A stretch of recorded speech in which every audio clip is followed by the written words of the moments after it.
Gwen, how are you doing today? I'm okay. Okay. What brought you in today? Well, Ryan hit me again.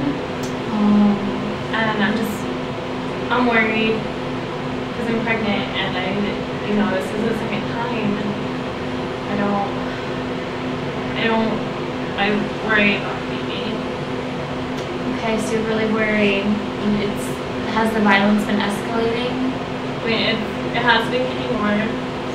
It was a little bit better, but then it got really bad again. So, Can I ask more specifically what happened last night? He hit me in the face. He hit On you the in your side. face. Okay. I'm just gonna take some notes so I have them for our records. This is not public information or anything. It's just within our agency. So I'm just gonna take notes so that I know later on what happened during our conversation. Okay. So last night he hit you in your face. Yeah. I just don't want it. I mean, because he kicked me in the stomach before, and I'm worried that he'll do something like that again. I'm worried for me. Yeah, I know last time we spoke, you called our hotline about 2 months ago, and you told us a little bit about your history. You recently came from the Philippines about 2 years ago. Yeah. And you got married to Ryan. Yeah. And since moving here to Hawaii, he's been pretty consistently abusing you. Well, I mean, at first he would just, kind of see me, like, call me a bitch or whatever. And then he started kicking me or throwing me against the wall or whatever. And, so it's been getting worse. Okay. So, do you think you're ready to take the step to leave him? Is that something that you want to do today? Yeah. Okay, so you think tonight is the night? Yeah. I mean, that was the last straw yesterday, hitting me again. Okay. It's not gonna happen. So do you have any family you can stay with tonight here on the island? No, it's just me here. All my family is back in the Philippines. Okay. So would you be willing to stay at a shelter tonight, a domestic violence shelter? I guess so. Okay. Yeah. Okay. So what I'm going to give you a packet of information right now, and this lists all of the domestic violence shelters that are here on the island. Okay. So you can call these numbers. This one is here in Honolulu. This one here is in the leeward side, and this one's on the windward side. Okay. So whichever one you feel comfortable calling, they might refer you to the other one because they might be full. But one of them will accept you tonight. Okay. Okay. And so, also, are you interested in trying to file a TRO against him, a temporary restraining order, so that you feel more protected? I mean, yes, but I'm not a citizen. I don't think I can do that. You can actually, even if you're not a citizen, you still have the right, because you're in our country, to file a restraining order against him. Can he send me back to the Philippines if I do that? No. Is that what he's been telling you? A little bit, yeah.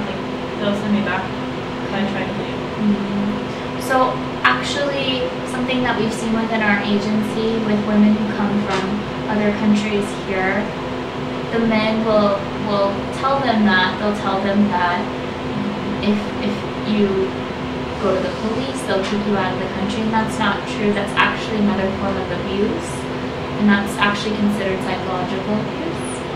So that's not true, and what we can do is work together to go to the courthouse, and you can fill out the petition to get the restraining order. Okay. That you can't do that unless it's before 7:45 in the morning. So since it's already afternoon now, we can't do that today, but we can get you in a shelter tonight. Okay. And then tomorrow morning we can go to the courthouse and get you to file that TRO. Okay. What about my son? How old is your son? He's 11 months. He's 11 months old. Okay. And I have a stepdaughter. Lily. Right, I remember. She's 9. Okay. So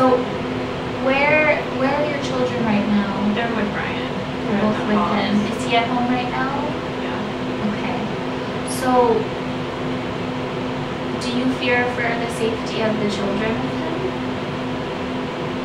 him?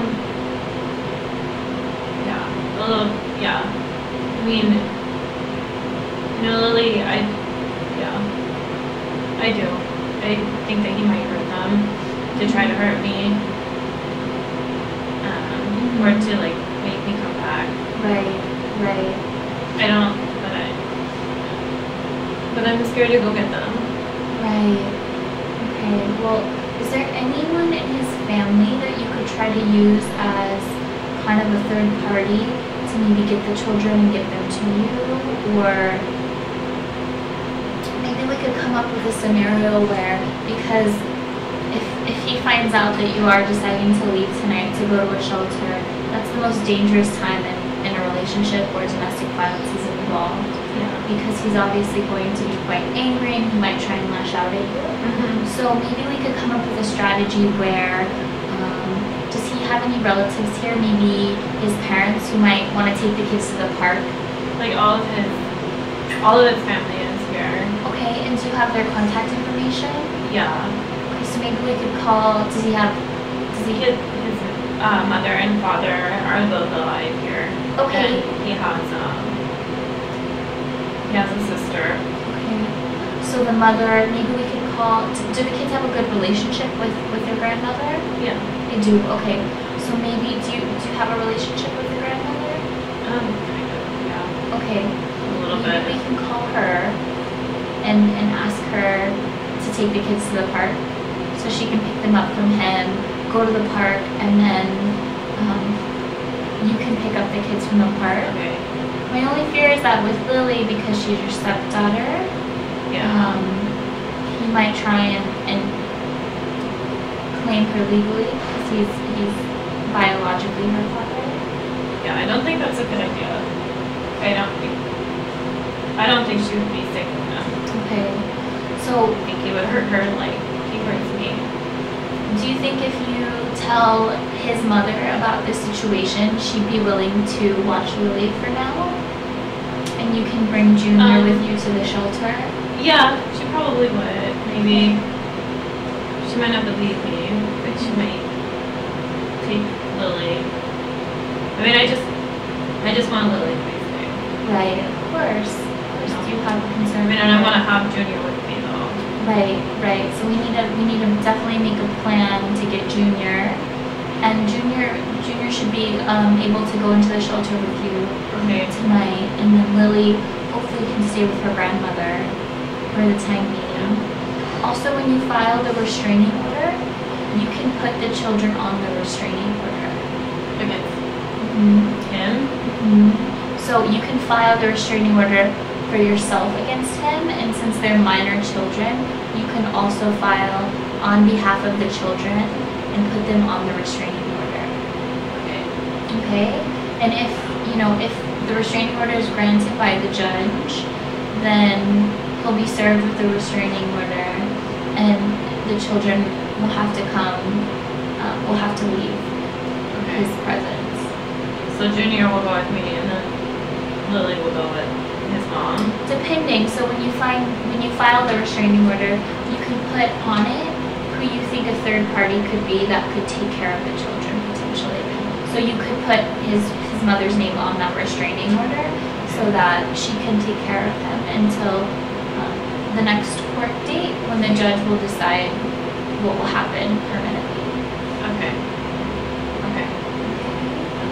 All right. So what about your things? Are they? They're all at the house. I told him I was going to get groceries. Okay, so that's good. So do you think he has any idea that you're gonna leave tonight? Okay, that's good. We want him to maintain that, because if he does think you might leave, again, that's very dangerous for your safety. Yeah. So what we're gonna do is let's call the shelter right now, see if they have space for you, and then we'll work out a plan with the shelter for you to go tomorrow morning to the courthouse and file the restraining order. And I'll meet you at the courthouse tomorrow morning to file that. Okay. Okay. They're not gonna send me back to the Philippines. No. Even after the restraining order and everything, I mean, because I'm not a citizen. Right, and of course that's a concern. So there's an act called the Violence Against Women Act that was passed And in that act, there's protection for immigrant women who've been in domestic violence relationships to stay here in the States legally. Okay. Okay? So you can work with some of the lawyers from our agency, as well as there's other nonprofits on the island that provide free or reduced cost legal services to get you that. Okay. Okay. Does that all make sense? I know it's a lot of information. You're going through a lot right now. Yeah. Yeah, no, that makes sense. Okay. So. Alright. Well, let's go ahead and call the shelter now and see if they have space, and then we'll go from there. Okay. Alright? Okay. You're welcome. Okay. I have to say what? Oh, okay. So, in that example, I used crisis intervention counseling because a lot of the women that I deal with at my practicum site are coming in and it's the first time we've met them, or they're in immediate crisis. And so the main goal of crisis intervention is to get the person to calm down enough to where they can make decisions, as well as safety planning. I think in that example, safety planning is the most important thing. Thank you.